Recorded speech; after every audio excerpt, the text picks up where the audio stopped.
एक गांव में एक छोटा सा बच्चा था। उसके पिता तो थे लेकिन माँ की मृत्यु हो चुकी थी। पिता सारा दिन काम करता और अपने बेटे को पाल पोस कर बड़ा करता है। वह सारे सुख अपने बेटे को देता है जो एक माँ दे सकती थी। उस पिता ने कभी कुछ नहीं मांगा, सिर्फ बेटे के लिए इतना ही मांगा था कि मेरा बेटा सही सलामत रहे और मेरे बेटे को कोई परेशानी ना हो। दिन बीतते गए, बेटा पढ़ लिख कर अच्छा जॉब भी करने लगता है और वह शहर में भी रहने लगता है। कुछ दिन बाद वह अपने पिता से मिलने शहर से वापस आता है और कहता है, पिताजी मुझे कुछ पैसों की जरूरत है। मैं चाहता हूँ कि शहर में ही जमीन लेकर अपना घर बना लूँ। पिता इस बात को सुनकर बहुत ही खुश होते हैं।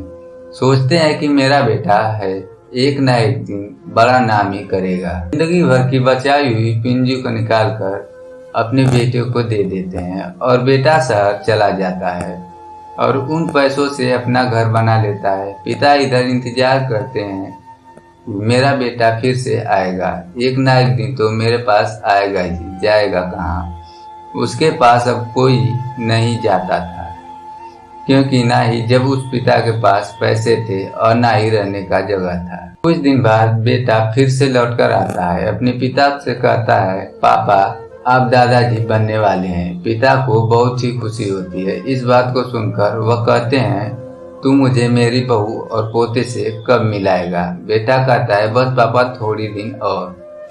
पापा मुझे कुछ पैसों की जरूरत और है, क्योंकि आजकल थोड़ा जॉब में तनाव हो रहा है, जिसके कारण मुझे कुछ दिन के लिए सस्पेंड कर दिया गया है। पिता के पास कुछ नहीं रहता है देने के लिए, लेकिन फिर भी कहता है, अच्छा बेटा तू रुक, मैं अभी आया कुछ पैसों का बंदोबस्त करके।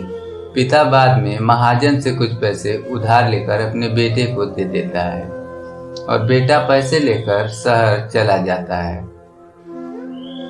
बरसों गुजर जाते हैं। पिता सोचते हैं कि मैं तो अब दादाजी बन गया हूँगा, मेरा बेटा पता नहीं मेरे नाती के लेकर कब आएगा। फिर सोचने लगते हैं, समय नहीं मिलता होगा इसलिए मेरा बेटा अभी तक आया नहीं, वरना आया जरूरी होता।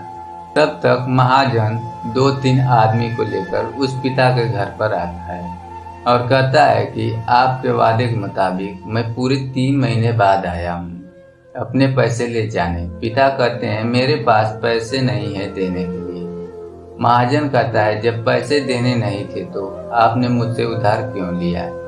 तभी पिता कहते हैं, ठीक है रुको, मैं तुम्हारे लिए पैसों का बंदोबस्त करके आता हूँ।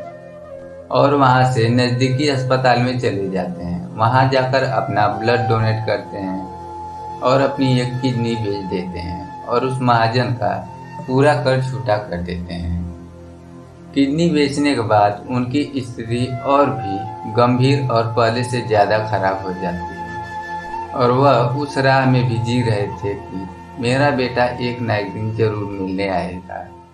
इसी आस में जीते जीते एक दिन उन बूढ़े पिता की मृत्यु हो जाती है, परंतु उसके बेटे को अपने पिता को आग देना भी नसीब नहीं हुआ। माता हमें जन्म देती है तो पिता हमारा राहगीर बनता है। तो दोस्तों, कहानी हमें कुछ घटनाएं बताते हैं जो हमें कभी न कभी भूलना चाहिए।